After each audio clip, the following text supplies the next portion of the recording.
Hello అండి, రేషాస్ కిచెన్లో ఈరోజు మిల్లెట్స్ దోశ ఎలా తయారు చేయాలో చూపిస్తాను. ముందుగా ఒక పెద్ద గ్లాసు, ఒక పావు గ్లాసు గుండు మినపప్పు వేస్తున్నానండి. ఇవి అరికెలు, సామెలు, ఊదలు, కొర్రలు ఇవన్నీ ఒక కప్పు తీసుకుంటున్నాను.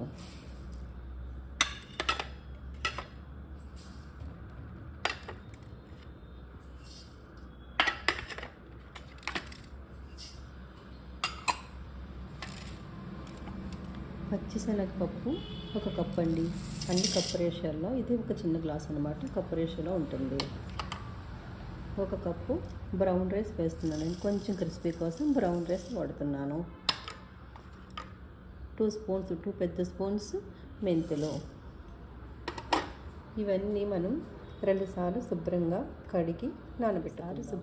కడిగి వాటిలో నానబెట్టానండి. మార్నింగ్ నానబెడితే ఈవినింగ్ మనం గ్రైండర్ పట్టుకోవచ్చు. చక్కగా గ్రైండర్ పట్టుకొని నెక్స్ట్ డే వీటిని దోశలు కానీ, ఊతప్పం కానీ, గుంత పొంగడాలు కానీ ఈ విధమైన తయారు చేసుకోవచ్చు. నేను నెక్స్ట్ డే మార్నింగ్ మీకు ప్రిపేర్ చేసి చూపిస్తాను. దీన్ని దోశల పిండికి మనం పట్టుకుంటున్నామండి. ఇప్పుడు దీన్ని మనం చక్కగా 2 టైమ్స్ బాగా వాష్ చేసి మనం గ్రైండర్లో వేసి దోశల పిండిలా మెత్తగా చూస్తారా, గ్రైండర్లో వేస్తున్నారండి. దోశల పిండి తయారవుతుందండి. పిండి మొత్తం ఒక డబ్బాలో తీసుకుందాం. పిండి అంతా ఒక డబ్బాలో తీసుకున్నామండి.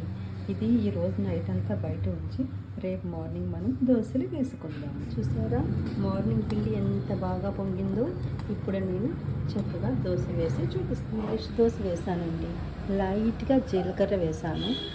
కొంచెం కాగిన తర్వాత లైట్గా మనం ఆయిల్ అప్లై చేసుకొని మన మిల్లెట్స్ దోశ రెడీ అవుతుంది. క్రిస్పీగా టేస్టీగా మన మిల్లెట్స్ దోశ రెడీ అయిందండి. పల్లీల చట్నీ, టమోటా చట్నీ ఇలా మనం వెరైటీగా తయారు చేసుకుని తిన్నామంటే ఎంతో హెల్తీగా ఉండే మన మిల్లెట్స్ దోశ ఫ్రమ్ రేషాస్ కిచెన్.